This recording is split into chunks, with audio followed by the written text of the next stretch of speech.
oh, you're Indian, what do your Indian family think about you being queer?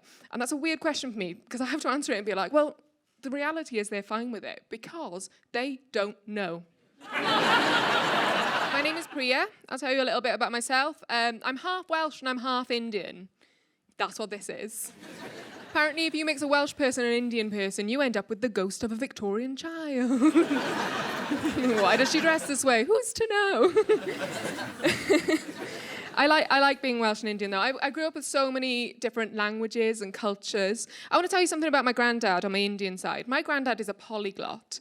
He speaks 5 languages. My granddad speaks Punjabi, Hindi, Urdu, Swahili, and English. English is his 5th language, and you'd never know it from speaking to him because he's so fluent.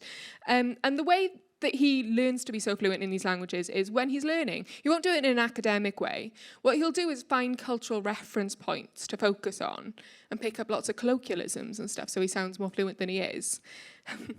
And in the 90s, my granddad got obsessed with the Fresh Prince of Bel-Air. In a big way. He calls it the Prince of Fresh Air. I love it. And what that means is that now my little 80-year-old Indian granddad will sometimes sort of walk into a room. He'll go to drink his cup of tea. He'll realise it's gone cold. And he'll say something really fun. He'll say something like, that's whack.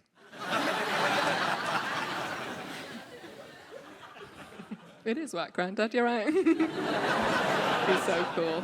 I think it's a really weird time to be old. I'll say it. I've got sympathy for old people. I think it's a weird time to be old. Lots of things are changing. They've got a lot to contend with. For example, I've had a lot of life changes recently, and one of those life changes is that I started seeing a tiny little lesbian. Now, when I say seeing, I mean dating, not like hallucinating.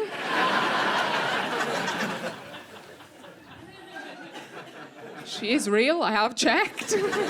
She's not a ghost. But if I did have to describe her as a ghost, I'd describe her as a reverse poltergeist, because everywhere I go in my flat, she's doing DIY.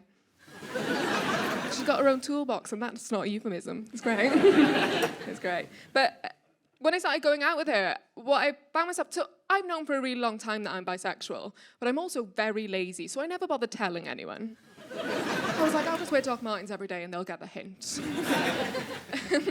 But they didn't, and what I've now found myself doing is like drive-by coming outs, just to explain who this person is. Because I can't just walk everywhere with a tiny little lesbian behind me and be like, don't look at her. Don't look at her, she doesn't like it. So recently I had to come out to my nan. Now, my nan is great. She's 87 years old. She's very liberal as well. She's got like a new hip and a criminal record. She's cool. But I was still nervous about coming out to her. I was like, she's still an 87-year-old woman from the valleys. I don't know how she's going to react. And it was fine. I came out to her and it was all fine. The only thing she said was that she was a bit worried that without a man in the picture, I would have no one to look after me. If you were ever looking for someone to look after you, would it be a man? No one's going to provide for you better than a lesbian with toxic masculinity.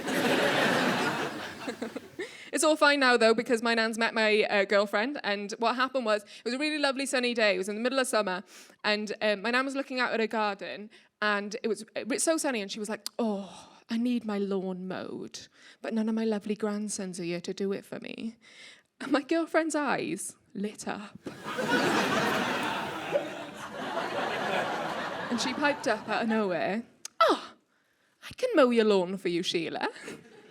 And my nan looked at her as though she had 3 heads.